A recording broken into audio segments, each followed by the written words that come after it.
ক্রিকেটের আধুনিক যুগে ব্যাটসম্যানদের আধিপত্য যখন স্পষ্ট, তখন টানা 3 বলে 3 উইকেট অর্থাৎ হ্যাট্রিক করা হয়ে উঠেছে বিরল এক কীর্তি। কিন্তু এক বোলার সেই কীর্তিটি করে দেখিয়েছেন 5 বার, আর তিনি হলেন শ্রীলঙ্কার দুর্ধর্ষ পেসার লাসিথ মালিঙ্গা, যিনি তার ভয়ঙ্কর ইয়র্কার ও নিখুঁত স্লোয়ার ডেলিভারির জন্য বিশ্ব ক্রিকেটে পেয়েছেন আলাদা পরিচিতি।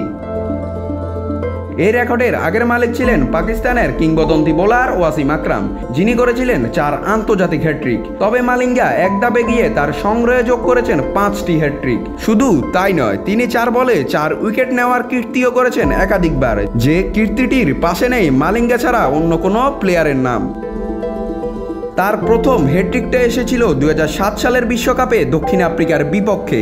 এটা শুধু হ্যাট্রিক নয়, বরং তার চেয়েও বেশি কিছু, কারণ এটি ছিল টানা 4 বলে 4 উইকেট নেওয়ার বিশ্ব রেকর্ড। শন পোলকে বিদায় করে শুরু, এরপর অ্যান্ড্রু হল, জ্যাক ক্যালিস আর মাখায়া অ্যান্টনিকে আউট করেন তিনি।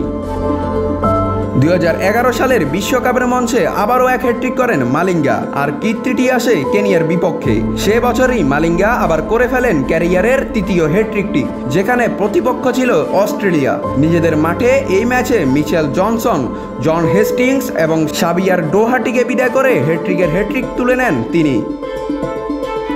ওয়ানডে ক্রিকেটে 3 হ্যাট্রিকের পর হ্যাট্রিকের মঞ্চ হিসাবে তিনি বেছে নেন টি-20কে, আর প্রথম টি-20 হ্যাট্রিকটা আসে বাংলাদেশের বিপক্ষে। 2017 সালের বাংলাদেশ বনাম শ্রীলঙ্কা সিরিজের দ্বিতীয় টি-20তে তিনি টানা 3 বলে আউট করেন তৎকালীন অধিনায়ক মাশরাফি বিন মুর্তজা, মুশফিকুর রহিম ও মেহেদী হাসান মিরাজকে। সবশেষ এবং পঞ্চম হ্যাট্রিক আসে 2019 সালে নিউজিল্যান্ডের বিপক্ষে টি-20তে। ওই ম্যাচে তিনি শিকার করেন 4 বলে 4 উইকেট, আর সাজঘরে পাঠান Colin Munro, Hamish Rutherford, Colin de Grandhomme ও রস টেলরকে।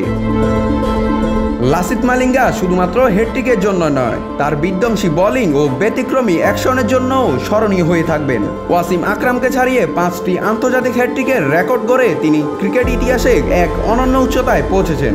এমন কীর্তি ভবিষ্যতে কেউ ছুঁতে পারবে কিনা তা সময়ই বলে দেবে। নাত রাহুল, নিউজ না স্পোর্টস।